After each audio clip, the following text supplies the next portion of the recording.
ಜನಾರ್ದನ್ ರೆಡ್ಡಿ ಮನೆ ಮುಂದೆ ಗಲಭೆ ಕೇಸ್ಗೆ ಸಂಬಂಧಪಟ್ಟಂತೆ ಸಿಐಡಿ ಆಫೀಸರ್ಸ್ ಏನು ಭಾನುವಾರ ಬಳ್ಳಾರಿಗೆ ಹೋಗಿದ್ರು.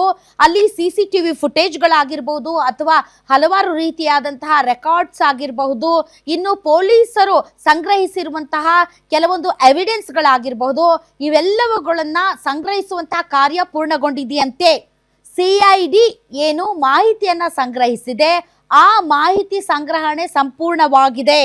ಇವತ್ತು ರಾತ್ರಿ ಅಥವಾ ನಾಳೆ ಬೆಳಗ್ಗೆ ಸಿಐಡಿ ಅಧಿಕಾರಿಗಳು ಬೆಂಗಳೂರಿಗೆ ಬರಬಹುದು ಮತ್ತು ಇಲ್ಲಿ ಉನ್ನತ ಮಟ್ಟದ ಒಂದು ಸಭೆ ನಡೆಸಿ ಯಾರ್ಯಾರನ್ನ ವಿಚಾರಣೆಗೆ ಕರಿಬೇಕು ಮತ್ತು ಯಾವ ನಿಟ್ಟಿನಲ್ಲಿ ತನಿಖೆಯನ್ನ ನಡೆಸಬೇಕು ಅನ್ನೋದ್ರ ಬಗ್ಗೆ ತೀರ್ಮಾನವನ್ನ ತೆಗೆದುಕೊಳ್ಳಲಿದ್ದಾರೆ. ಇಂದು ಸಿಐಡಿ ಅಧಿಕಾರಿಗಳು ಬೆಂಗಳೂರಿಗೆ ಮರಳುವಂತಹ ಸಾಧ್ಯತೆ ಇದೆ.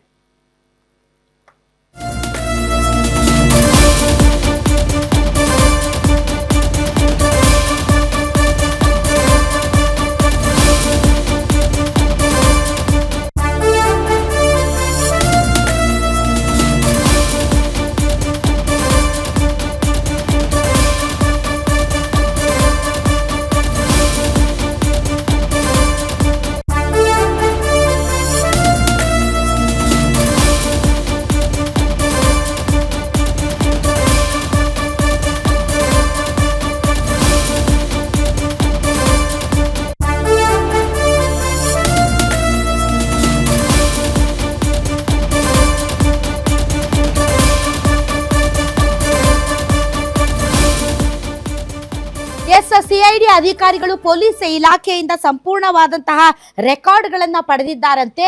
ಸಿರಗುಪ್ಪ ರೋಡ್ ನಲ್ಲಿರುವಂತಹ ಜನಾರ್ದನ್ ರೆಡ್ಡಿ ನಿವಾಸದ ಬಳಿ ಇರುವಂತಹ ಸಿಸಿಟಿವಿ ಕ್ಯಾಮೆರಾ ಫುಟೇಜ್ಗಳನ್ನ ವಶಕ್ಕೆ ಪಡೆದುಕೊಂಡಿದ್ದಾರೆ. ಬರೀ 3 ಕ್ಯಾಮೆರಾ ಫುಟೇಜ್ಗಳು ಮಾತ್ರ ಸಿಕ್ಕಿದೆ. ಆಜು ಬಾಜು ಇರುವಂತಹ ಮನೆಗಳಲ್ಲಿ ಯಾವುದೇ ಸಿಸಿಟಿವಿಗಳು ಇರಲಿಲ್ಲ ಅಂತ ಕೂಡ ಹೇಳಲಾಗ್ತಾ ಇದೆ. ಈ ಹಿನ್ನೆಲೆಯಲ್ಲಿ ಪೊಲೀಸರ ಹತ್ತಿರ ಇರುವಂತಹ ಗಲಭೆಗೆ ಸಂಬಂಧಪಟ್ಟಂತ ಸಂಪೂರ್ಣ ದಾಖಲೆಗಳನ್ನ ಈಗಾಗಲೇ ಸಿಐಡಿ ತಂಡ ವಶಕ್ಕೆ ಪಡೆದಿದ್ದು ಇವತ್ತು ಸಂಜೆ ಬೆಂಗಳೂರಿಗೆ ಆಗಮಿಸುವಂತಹ ಸಾಧ್ಯತೆ ಇದೆ. ಬೆಂಗಳೂರಿಗೆ ಬಂದ ಮೇಲೆ ಪಡೆದುಕೊಳ್ಳಲಾಗಿರುವಂತಹ ಎಲ್ಲಾ ದಾಖಲೆಗಳು ಮತ್ತು ನ್ಯೂಸ್ ಚಾನೆಲ್ಗಳ ಬಳಿ ಇರುವಂತಹ ದಾಖಲೆಗಳನ್ನು ಕೂಡ ಸಂಗ್ರಹಿಸ್ತಾರಂತೆ. ಅವೆಲ್ಲವುಗಳನ್ನ ಪಡೆದ ಮೇಲೆ ಒಂದು ಉನ್ನತ ಮಟ್ಟದ ಸಭೆಯನ್ನ ನಡೆಸಿ ಆಮೇಲೆ ಅಧಿಕಾರಿಗಳು ಈ ಪ್ರಕರಣಕ್ಕೆ ಸಂಬಂಧಪಟ್ಟಂತೆ ಯಾರ್ಯಾರನ್ನ ವಿಚಾರಣೆಗೆ ಬೆಂಗಳೂರಿಗೆ ಕರಿಬೇಕು ಅನ್ನೋದನ್ನ ತೀರ್ಮಾನ ಮಾಡ್ತಾರಂತೆ.